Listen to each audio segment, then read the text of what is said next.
की शुरुआत होती है एक कहानी को सुनाने से, जिसमें बताया गया कि एक बच्ची को उसकी दादी ने रेड कलर का हुड दिया जो उसे इतना पसंद आया कि उसने वो कभी उतारा ही नहीं। इसीलिए उसका नाम लिटिल रेड राइडिंग हुड पड़ गया। अब उसको सफर करने का बहुत शौक था। हमेशा उसकी ख्वाहिश अलग अलग जगहों पर जाने की थी। इसीलिए वो अपनी जिंदगी में कई सारे एडवेंचर्स करने के लिए निकल जाती है, जहाँ उसे अलग अलग किस्म की अनोखी चीजों का सामना होगा। लिटिल रेड राइडिंग हुड को लिटिल कहा गया है, तो हम भी इसे लिटिल ही कहेंगे। वो जब जंगल से गुजर रही थी तो वहाँ उसे एक विच चुड़ैल मिल जाती है, जिसे जादू करना बहुत पसंद था। लेकिन कहीं न कहीं उसके जादू में कुछ मसले थे, पर उसे इस बात का बहुत शौक था कि मैं सबको अपना जादू करके दिखाऊं। वो लिटिल को कहती है कि मैं जादू करके तुम्हारे जूते बदल सकती हूँ। पर लिटिल जवाब देती है कि नहीं, मेरे ये जूते ठीक है, मुझे नहीं बदलने, क्योंकि कहीं न कहीं वो विच के जादू के बारे में जानती थी, जो अक्सर खराब हो जाता है। विच उसे यकीन दिलाती है कि मुझ पर भरोसा रखो, जादू मुझे बहुत अच्छे से करना आता है और आगे जितनी दूर तुम सफर पर जाओगी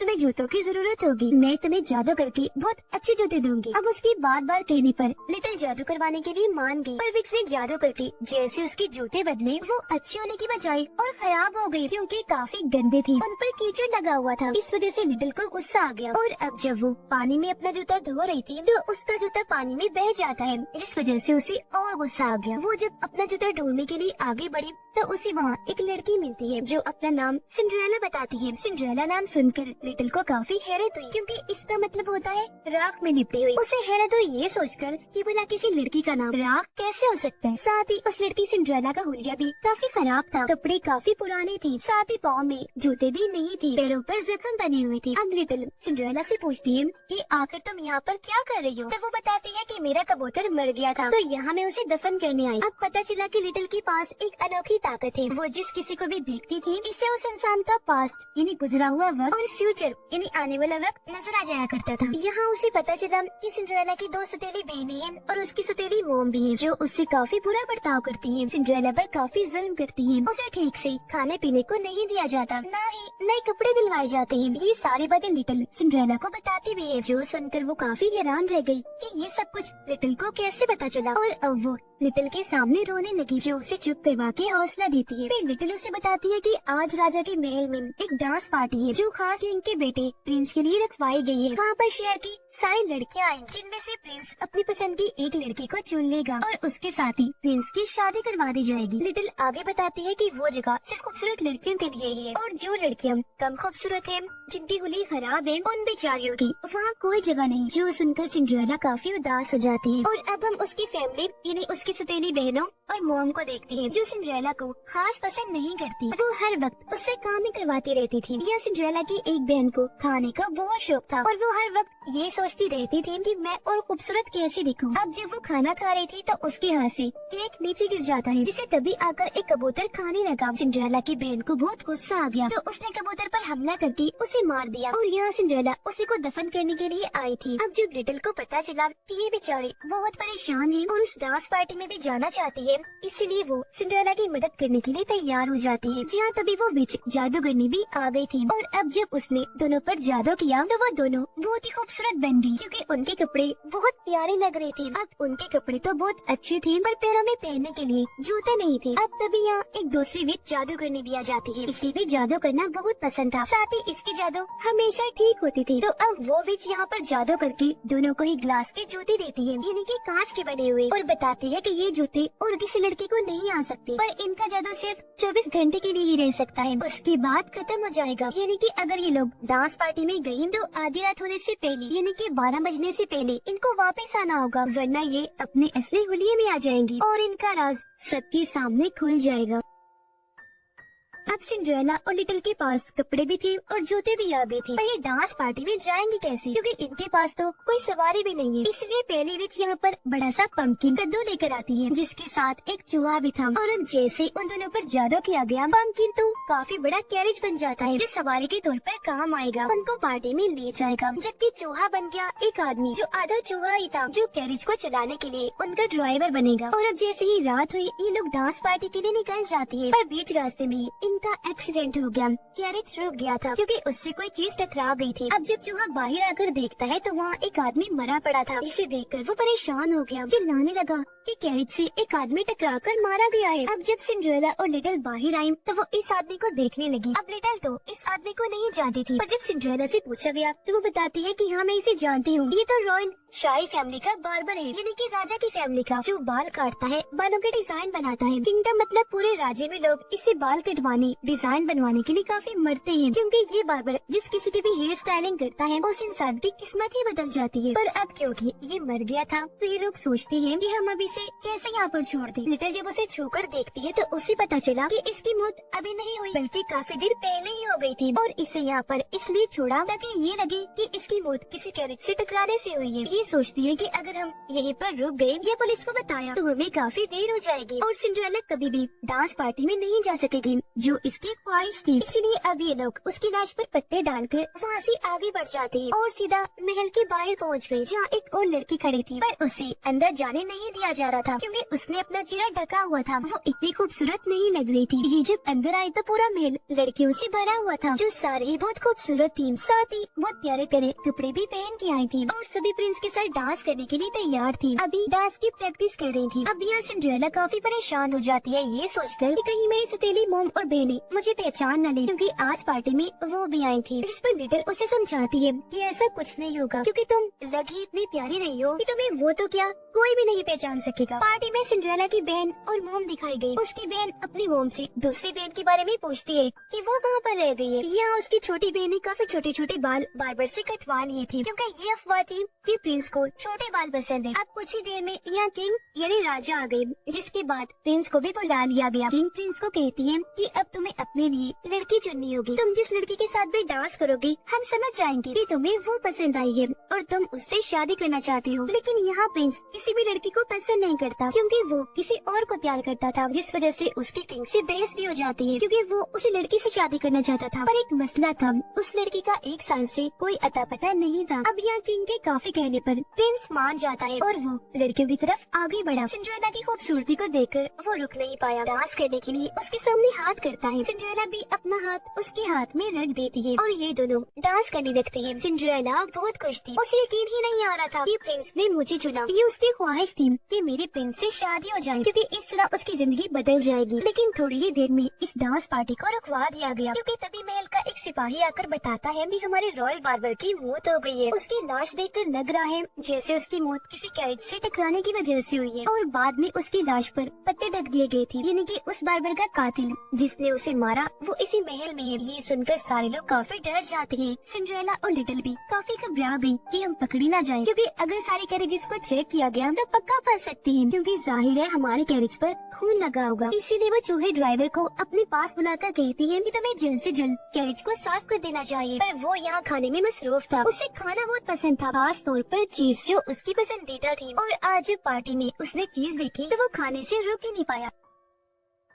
अब ये भी यहाँ बताया जा रहा था कि बार्बर की लाश के पास से चीज के कुछ टुकड़े भी मिले हैं, यानी कि जिसने भी उसे मारा है उसे चीज बेहद पसंद है, जो सुनकर चूहा सोच में पड़ जाता है। वो अपने बारे में सोचकर घबरा जाता है। अब सारे गार्ड मिलकर कैरेजेस को चेक करती है, पर किसी भी कैरेज पर खून नहीं लगा हुआ था। साथ में ये बात भी पता चलती है कि बार्बर की मौत कैरेज से टकराने से हुई ही नहीं, बल्कि उसकी मौत तो पहले ही हो चुकी थी। बस हालात ऐसे बना दिए थे कि सबको यही शक हो कि उसकी मौत कैरेज से टकराने की वजह से हुई है। अब गार्ड्स को बार्बर के घर भेजा गया, जहाँ पर उन्हें अलग अलग तरह की चीजें मिलती हैं। सबसे ज्यादा लड़कियों के लंबे लंबे कटे हुए बाल। गार्ड्स आकर किंग को बताते हैं कि काफी दिन से बार्बर अजीब बर्ताव कर रहा था। उसका कहना था कि मुझे लड़कियों के लंबे लंबे बाल बिल्कुल पसंद नहीं, जिसमें लड़के के उसे लंबे बाल दिखते थे वो उन्हें काट दिया करता था। तो हो सकता है कि इसी गुस्से में आकर किसी लड़की ने उसे मार दिया हो। ये सुनकर सिंड्रेला और लिटिल आपस में बातें करने लगी कि अब केस बिल्कुल ठीक चल रहा है, यानी कि अब यहाँ पर उन सभी लड़कियों को बुलाया जाएगा जिनके बाल कटे हुए हैं। सिंड्रेला की बहन समेत वहाँ 5 लड़कियों को खड़ा कर दिया गया, जिन सभी के बाल कटे हुए थे। किंग उन्हें कहता है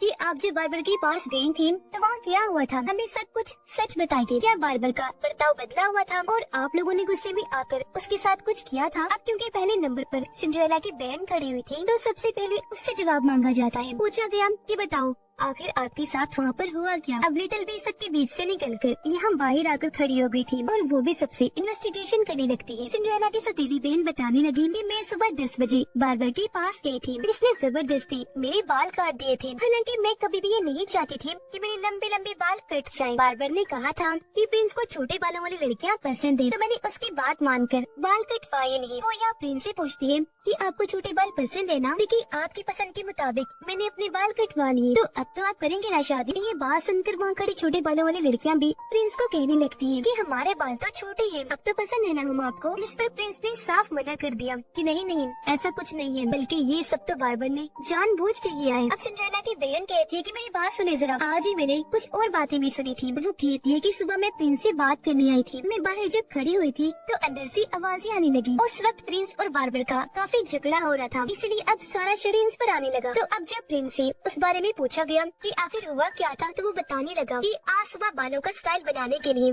बार्बर मेरे कमरे में आया था, तो मुझे उसके सामान में लड़कियों के कटे हुए लंबे लंबे बाल दिखे। मैंने उससे पूछा कि तुमने ऐसा क्यों किया, आखिर लड़कियों के बाल क्यों काट दिए। तो बार्बर ने मुझे बताया क्योंकि मुझे लंबे बाल पसंद नहीं है और आज के बाद मैं किसी ऐसी लड़की को नहीं देखना चाहूँगा जिसके बाल लंबे हों, क्योंकि इस तरह वो खूबसूरत दिखेंगी, जो चीज मुझे पसंद नहीं। मैं नहीं चाहता कि कोई लड़की प्यारी लगे। प्रिंस बताती है कि इस बात को लेकर मेरा बार्बर से झगड़ा हो गया था, इस वजह से अब उस पर और शक होने लगा। तब प्रिंस बताता है कि जिस दौरान बार्बर का कत्ल हुआ, यानी 1 से 3 तक, इस बीच में तो यहाँ था ही नहीं, बल्कि मैं तो एक पहाड़ी पर बैठा हुआ था। राजा पूछती है किसी ने तुम्हें वहाँ बैठा हुआ देखा था, यानी कोई इंसान है जो तुम्हारा सबूत हो और बता सके कि तुम वहाँ थे। इस पर प्रिंस कहता है कि नहीं, क्योंकि उस पहाड़ी के आसपास दूर दूर तक कोई नहीं था, यानी कि कोई सबूत नहीं था। इसलिए अब प्रिंस पर शक और बढ़ने लगा कि इसी ने बार्बर को मारा है। अब यहाँ हमें प्रिंस के बारे में बताया गया कि वो एक लड़की को प्यार करता था, वो भी इससे बहुत प्यार करती थी, पर जब प्रिंस ने उसे शादी के लिए पूछा तो उसके बाद ही वो गायब हो गई। 1 साल से उसका कोई अता पता नहीं है। हालांकि प्रिंस ने उसे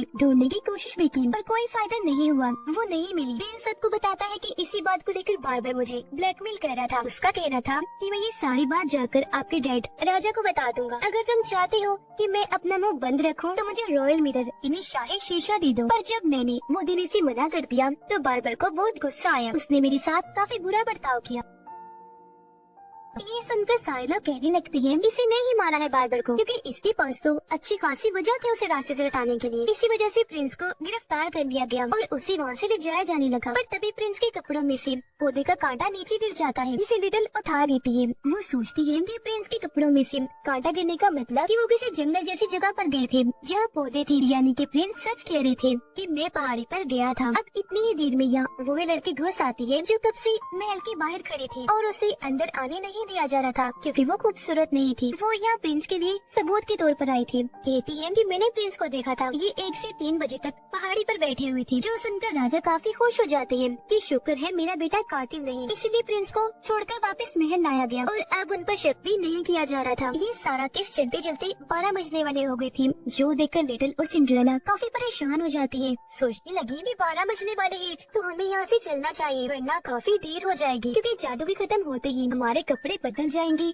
हम असली रूप में आ जाएंगे। इसलिए ये दोनों जल्दी से महल से भागकर बाहर आ गई। प्रिंस भी इनके पीछे पीछे भागता हुआ आया ताकि सिंड्रेला को रोक सके, पर वो नहीं रुकती, भागती रही। इस वजह से उसका पैर फिसला, वो सीढ़ियों में गिर जाती है। उसका एक जूता भी पैरों से निकलकर वहीं गिर जाता है, पर क्योंकि देर हो रही थी तो वो बिना जूता पहने ही आगे बढ़ गई। दोनों जल्दी से कैरेज में बैठे और वहाँ से भाग जाती है। जैसे 12 बजे जादू खत्म हो गया, दोनों अपने असली हुलिये में वापस आ जाती है। सिंड्रेला लिटिल को लेकर अपने घर आई, जहाँ पर लिटिल देखती है कि किस तरह सिंड्रेला के साथ जुल्म नाइंसाफी होती है। उसकी सौतेली मॉम और बहनें खुद काफी अच्छी जगह पे रहती है, जबकि सिंड्रेला को घर की छोटी सी जगह पे रखा जाता है। रात के वक्त लिटिल को कुछ आवाजें सुनाई दी गई। आवाज का पीछा करते हुए वो जब एक जगह पर आई तो वहाँ सिंड्रेला की दूसरी बहन थी, यानी वही जिसे खाना बहुत पसंद था, जो पार्टी में भी नहीं आई थी। वो यहाँ पर गार्ड से छुप कर बैठी हुई थी, जो उसे पकड़ने आई थी, क्योंकि सभी गार्ड्स को लगता है कि इसने ही बार्बर को मारा है। तो अब यहाँ सिंड्रेला की बहन लिटिल को अपनी कहानी बताने लगती है कि आखिर मेरे साथ हुआ क्या था। वो कहती है कि मुझे बार्बर ने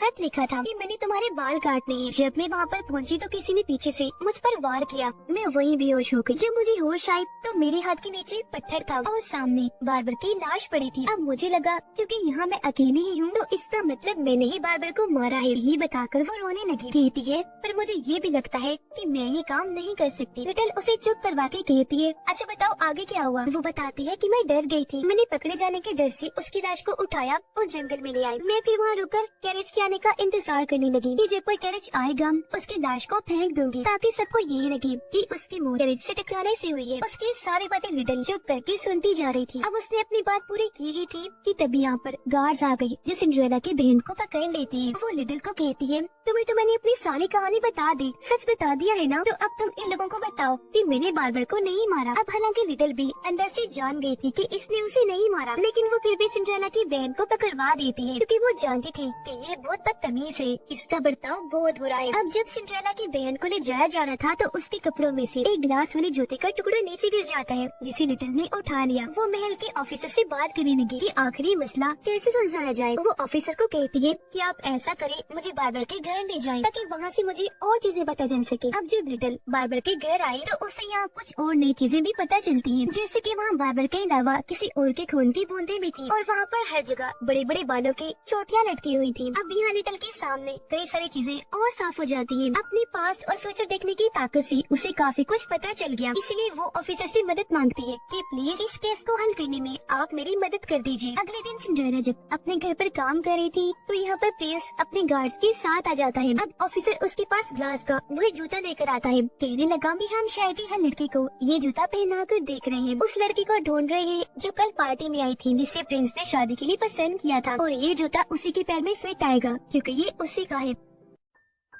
अब जैसे ही सिंड्रेला ने वो जूता पहना उसे एकदम फिट आ गया, जिससे सब लोग समझ जाते हैं कि सिंड्रेला ही वो लड़की है जिसे प्रिंस ने पसंद किया था। और तभी प्रिंस उसकी तरफ बढ़ने लगा। इस वजह से सिंड्रेला खुश हो ही रही थी कि तभी यहाँ पर लिटिल आई, जिसे सारे सच का पता लग गया था और यहाँ वो सच बताने लगती है कि असल में बार्बर का कत्ल और किसी ने नहीं बल्कि सिंड्रेला ने ही किया है। सिंड्रेला कहती है मैंने किसी का कत्ल वतल नहीं किया और तुमने मुझे कब देख लिया उसको मारते हुए। इस पर लिटिल यहाँ सारी बात क्लियर करने लगी कि उस दिन तुम अपने कबूतर के साथ अपने जूते को भी दफन कर रही थी। ये सुनकर अब कुछ सिंड्रेला बताने लगी कि वो बार्बर मेरे भी बाल काटना चाहता था क्योंकि उसने मेरे बाल देखकर अंदाजा लगा लिया था कि मैं बहुत खूबसूरत हूँ, इसलिए अब मेरे बाल कट जाने चाहिए। वो कहती है कि बार्बर ने मुझसे झूठ कहा था कि वो मुझे बहुत खूबसूरत बना देगा, लेकिन मैं जब उसके घर पहुंची तो उसने कैंची उठा ली क्योंकि वो मेरे बाल काटने वाला था। ये देखकर मुझे बहुत गुस्सा आ गया। मैंने पीछे से आकर पत्थर से उसके सर पर वार किया, पर वो हमला इतने जोर से हो गया कि बार्बर की वही मौत हो गई। मैं डर गई कि कहीं पकड़ी ना जाऊं, इसलिए मैंने सारा शक अपनी सौतेली पागल बहन पर डालना चाहा। मैंने बार्बर की तरफ से उसे खत लिखा